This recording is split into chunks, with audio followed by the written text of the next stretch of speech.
This is a timing reading for 20 minutes worth of poems for cable access television station. Each April, which is National Poetry Month in the U.S., I write 30 poems, one for each day, as a charity fundraiser. People make a donation under my project's name directly to the St. Baldrick's Foundation and its search for cures to childhood and juvenile cancers. And I, in turn, email those sponsors a poem every day. At the end of the month, I put the poems into a chapbook, designed, printed, and bound at home, and mail it to those donors as well. It's a cause that's dear to my heart as a father, grandfather, and great-grandfather. The poems I'm reading you today are taken from the 7 books I've done for this project since 2014. While few, if any, of the poems so far have anything to do with cancer, the annual events are collectively known as Poems Against Cancer. It's the most satisfying work I've undertaken in almost 60 years as a poet. What really happened? I turn again to leaves, fallen leaving empty limbs, their colors flamed and then extinguished as the air caught cold.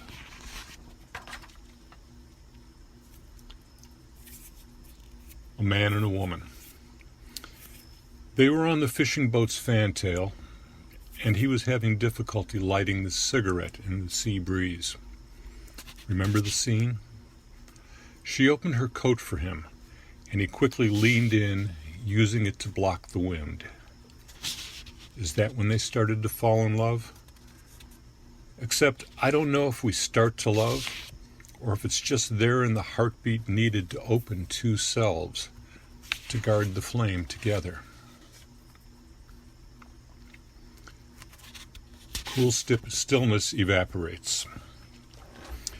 When the music freezes, when the long steel blade of the sax hangs in the air above your head, when you wait for it to fall, and you wait, and you see the jazz man's face become a red balloon, the image of the scream, the wanting for release. It is then the cool stillness turns to steam. Chronophobic Triptych. Left panel. The old man attends the funeral, the words of the priest as comfort for those still confined who wait on their release with longing and anxiety. Centerpiece. He walks early spring streets as the yellow buses stop. He recalls when his children filled the sidewalks and lawns with noise and smiles and, later, first held hands. One August afternoon, newlyweds move in where the widow Johnson lived in a self-made nunnery. The kids on the block feared getting their ball from her yard. His daughter and grandson visit a bit more often, to keep at bay the leaves refilling his lawn like scarves cascading from the hat of a stage magician, called upon to fill idle family afternoons. This many steps to the door, this many more to make it down the snow-touched driveway. Right at the corner, right, left, no, damn it, right. And right again. Home. Fooled you, time. Right panel. 6 men good and strong to carry the slight weight. The soulless shell alone left. Memories grow heavier, but in the end, we leave them to burden others' shoulders. Wish carefully. If I got paid more, I could buy myself a car. If I could buy myself a car, I wouldn't need a bike. And if I didn't need a bike, you wouldn't have this poem written about a photograph I took of my blue bike. 5 minutes for a quarter. 7 white whirlpools form a wall topped by painted plasterboard fascia. Nothing tosses and tumbles now. Like the wheeled basket, they stare wide and unashamed across the room. No telling what's behind that counter, forming a chest-high deal-board partition. But on this side are the upcoming act, 2 Maytags and 2 Kenmores, alternating, a choice top-load quartet. And in the foreground, center stage, that's me doing Scheider, doing Fosse. So outclassed by your tea and plaid lang, you twirl into my arms, I dip you easy, and we demurely hold the kiss to fade.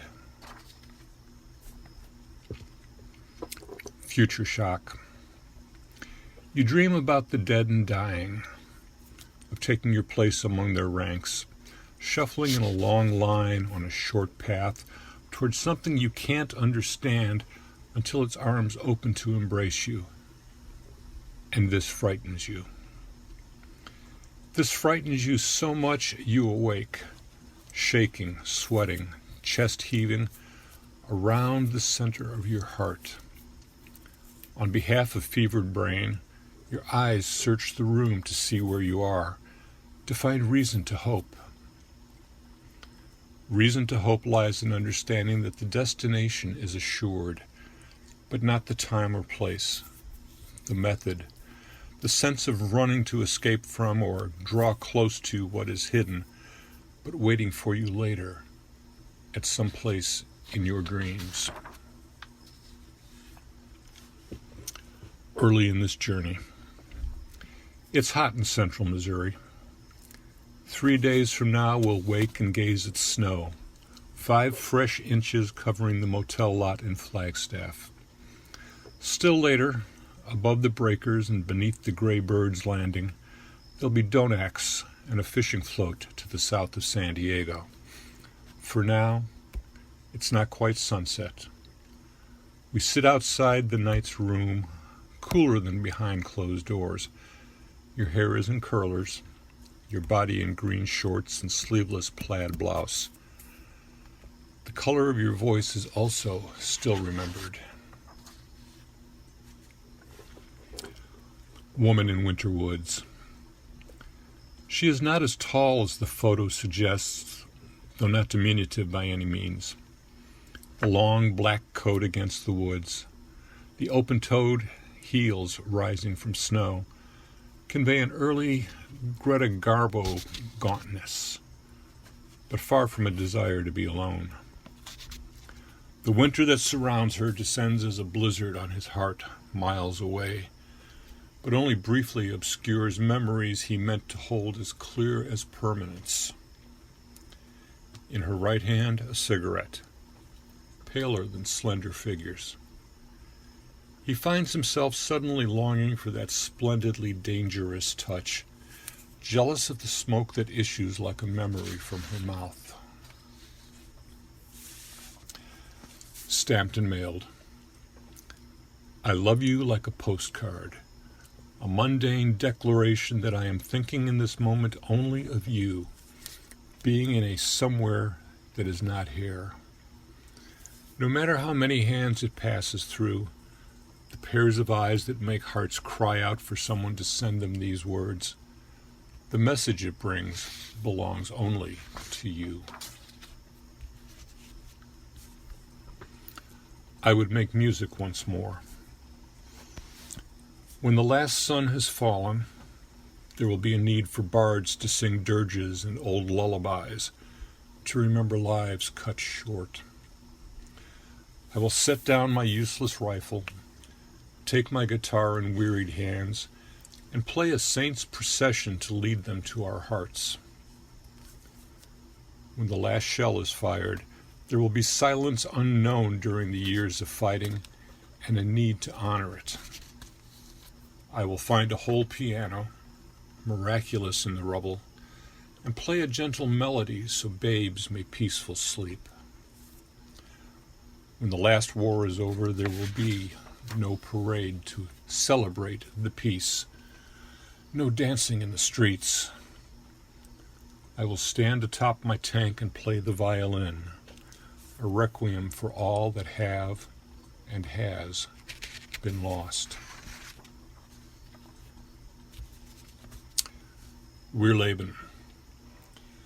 She writes on the pocked wall next to the splintered door, a sliver of concrete for chalk. It saves the search party's time in the wake of the night's bombing, serves as a message for neighbors who don't have a wall to write on. We're alive means you're welcome. Later, she labors as a Trümmerfrau, one of the rubble women endlessly clearing the ruined city, because it needs to be done. That, and it keeps insanity at arm's length. The waves of bombers will return, but she lives. She does not cry yet. When she starts, it will not end.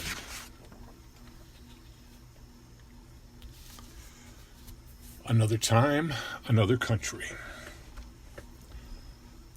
There's an element of impulse calling from the candy bowls, soda bottles, cookie jars, and cakes on the counter.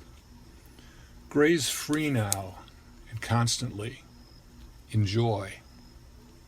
What can I get you? She asks again. There. That's the quirk I don't get. If we're not chewing, she's unhappy. In some place rooted in her, where? Soul, heart, maybe psyche and history.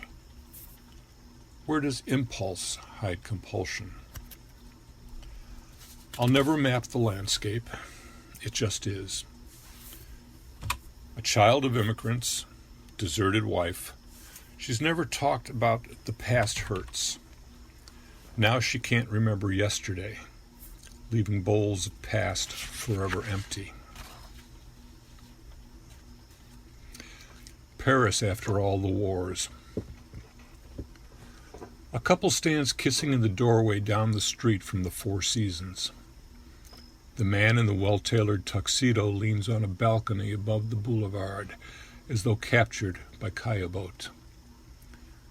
Young revelers dance by the Seine to the sounds of a makeshift band.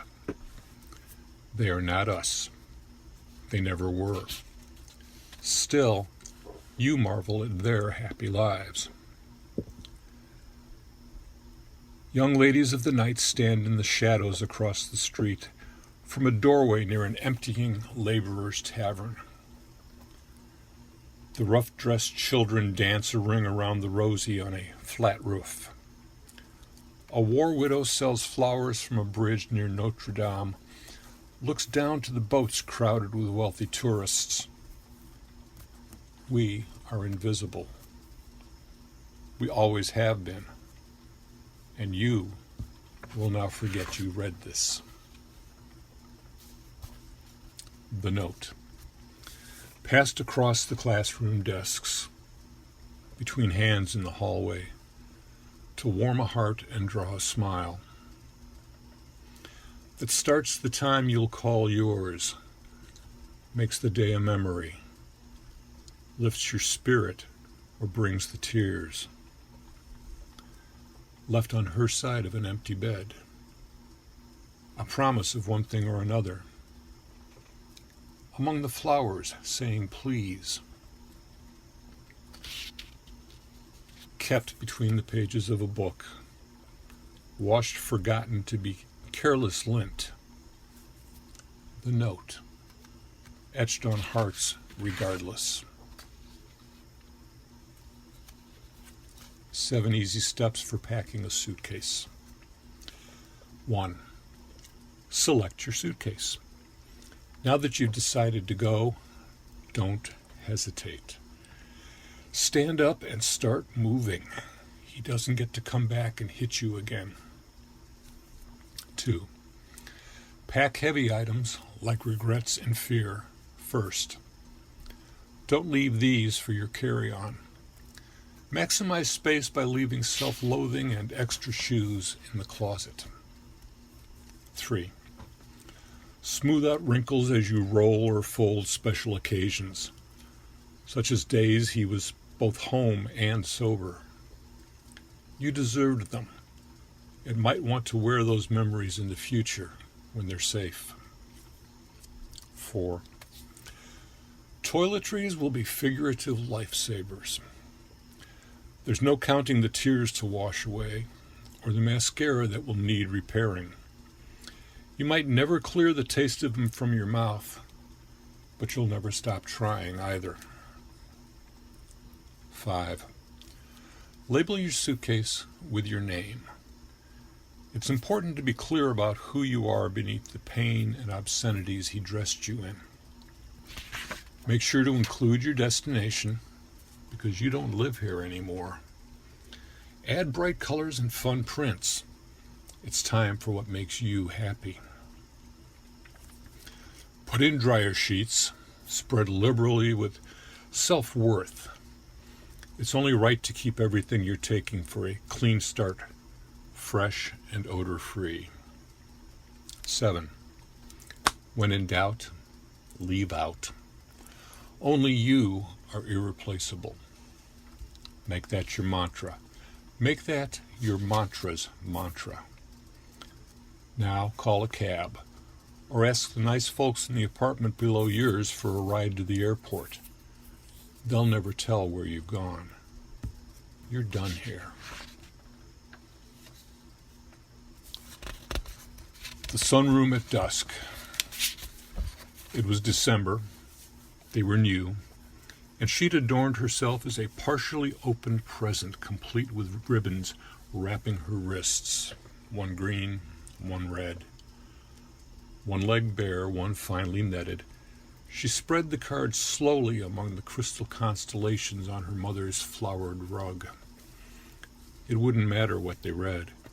He would be her lover for one night, counting himself fortunate while she quietly counted coup.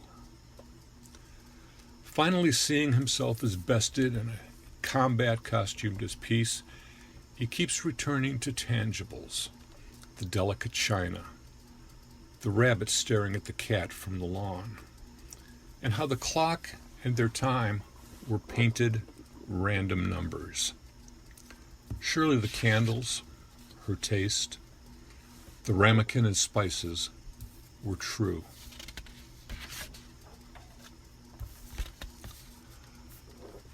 On the Homefront.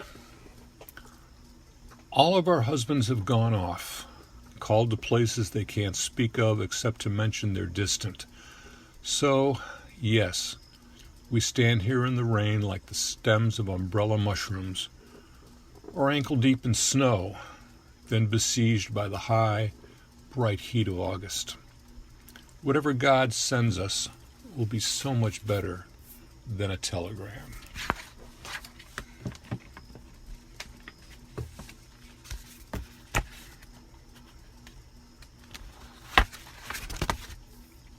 Raven's Wing Silk.